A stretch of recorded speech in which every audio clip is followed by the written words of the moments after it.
Hello students, welcome to exam B. आज के video में हम लोग कुछ वोकैब बेस्ड क्वेश्चंस करेंगे सिनोनिम और एंटोनिम के, जो कि एसएससी एग्जाम्स के लिए बहुत इंपॉर्टेंट है। जैसा कि आप जानते हैं कि एमटीएस और सीएचएसएल के पेपर में काफ़ी सारे क्वेश्चन आते हैं जो कि वोकैब बेस्ड होते हैं और इनका लेवल काफ़ी बेसिक होता है। यदि आप वोकैब की अच्छे से तैयारी करते हैं तो आप इस सेक्शन में बहुत अच्छे से स्कोर कर सकते हैं। तो लेते हैं, स्टार्ट करते हैं हम कुछ सिनोनिम बेस्ड क्वेश्चन से। बैफलमेंट का मतलब क्या होता है? बैफलमेंट अगर आप देखें तो ये शब्द है बैफल से। बैफल का मतलब होता है कंफ्यूज करना। तो बैफलमेंट एक नाउन है। नाउन के आखिरी में ईएनटी आता है या आईओएन आता है।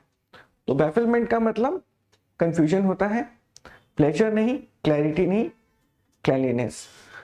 तो यदि आप रीडिंग की हैबिट डालते हैं तो आप बहुत आसानी से इन क्वेश्चंस को कर सकते हैं।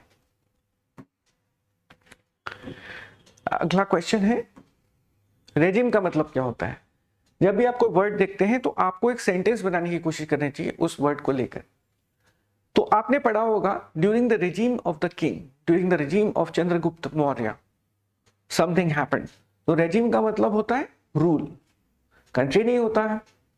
रेजिम का मतलब कंट्री नहीं होता। टेरिटरी का मतलब होता है एरिया या क्षेत्र, इसका मतलब यह बिल्कुल नहीं होता। तो इसका आंसर है रूल। तीसरा क्वेश्चन है रिलक्टेंट। रिलक्टेंट का मतलब क्या होता है? तो he was reluctant to accept my offer. Reluctant का मतलब क्या होता है? इसका मतलब अनविलिंग, जो कि स्वीकार नहीं करते आसानी से। तो अनविलिंग इसका आंसर होगा। प्लीज्ड नहीं होता, अफ्रेड नहीं होता। स्टेडी का मतलब होता स्थिर, ये भी इसका आंसर नहीं होता। अगला क्वेश्चन है डैजलिंग। डैजलिंग का मतलब क्या होता है? जैसे कि dazzling sun, the dazzling sun of the desert. Dazzling का मतलब होता है बहुत चमकदार, बहुत ज्यादा चमकदार, जैसे कि आपकी आंखें चकाचौंध या चमकदार। तो डैजलिंग का मतलब क्या हुआ? ऑकवर्ड का मतलब होता है अजीब सा। शाइनिंग इससे मिलता जुलता शब्द है। ब्लेंड का मतलब होता है जो कि शार्प बिल्कुल नहीं होता। तो ये भी आंसर नहीं हो सकता, ये भी आंसर नहीं हो सकता। डार्क। तो इसका आंसर है शाइनिंग। अगला क्वेश्चन है मोटिव। मोटिव एक आसान शब्द है जो कि यूज किया जाता है। The police is trying to determine the motive behind the murder. Motive का मतलब क्या होता है?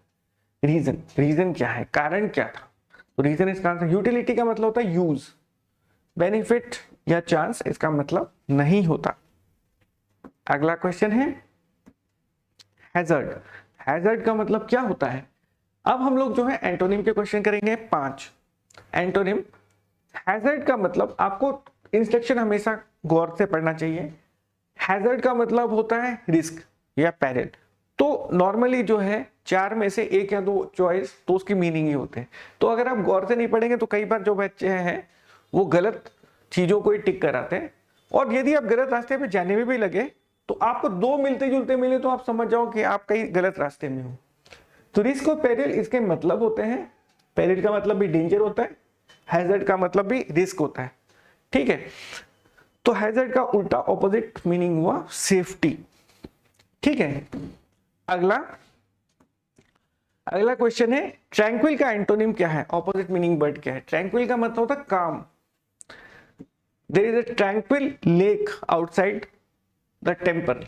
ट्रैंक्विल का मतलब होता है काम। तो काम और सीरीन ये इसके मिलते जुलते शब्द है। हमें तो ऑपोजिट मीनिंग वर्ड ढूंढना है।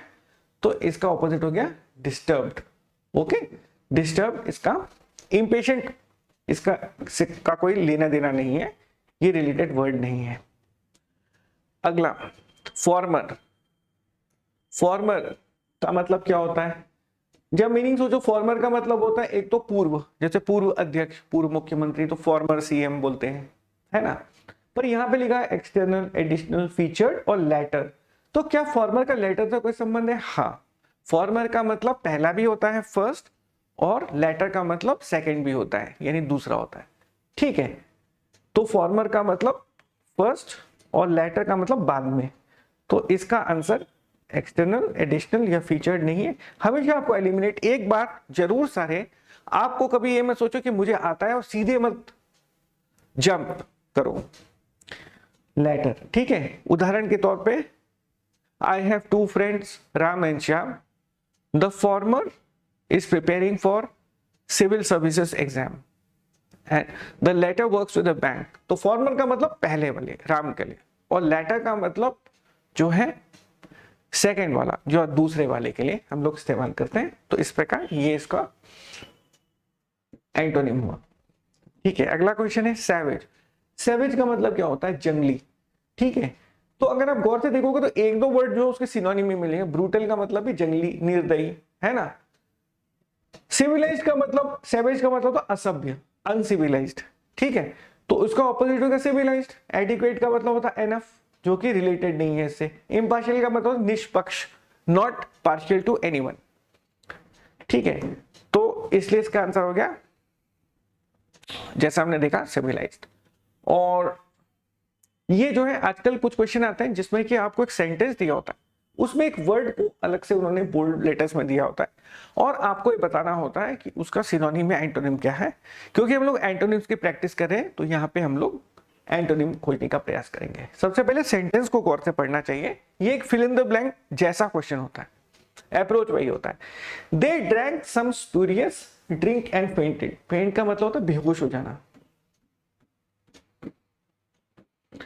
तो उन्होंने कुछ पिया, कोई भी पेय पिया, और फिर वो बेहोश हो गए। तो वो ड्रिंक कैसा होगा? नकली होगा। बट यहां पे हमें एंटोनिम ढूंढना होगा, है ना। वो आर्टिफिशियल ड्रिंक होगा। तो स्पिरिट्स का मतलब होता है नकली, ठीक है।